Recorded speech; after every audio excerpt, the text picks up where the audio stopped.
একদিনে সবগুলো পিঁপড়ে খাবার চুরি করার জন্য একটি ফসলের জমিতে চলে যায়। এরপর তারা এক এক করে মাটির নিচে ঢুকে যায় এই সবজিটাকে চুরি করার জন্য। কিন্তু তখনই সেখানে এই বাগানের মালিক চলে আসে। তাকে দেখার পর এই পিঁপড়েটা সবাইকে বলে, মানুষ চলে এসেছে, তোমরা সবাই পালিয়ে যাও। তখনই সবগুলো পিঁপড়ে সেখান থেকে পালাতে শুরু করে দেয়। এরপর বাগানের মালিক পোকামাকড়গুলোকে মারার জন্য বিষ নিয়ে চলে আসে। এরপর সে সবগুলো সবজির আশেপাশে বিষটাকে ছড়িয়ে দেয়। তখন সবগুলো পোকামাকড় লুকিয়ে লুকিয়ে সেই লোকটাকে দেখছিল।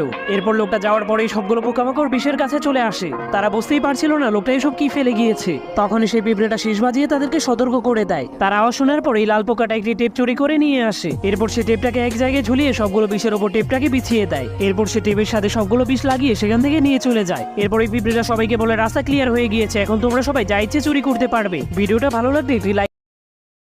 একদিনে সবগুলো পিঁপড়ে খাবার চুরি করার জন্য একটি ফসলের জমিতে চলে যায়। এরপর তারা এক এক করে মাটির নিচে ঢুকে যায় এই সবজিটাকে চুরি করার জন্য। কিন্তু তখনই সেখানে এই বাগানের মালিক চলে আসে। তাকে দেখার পর এই পিঁপড়েটা সবাইকে বলে, মানুষ চলে এসেছে, তোমরা সবাই পালিয়ে যাও।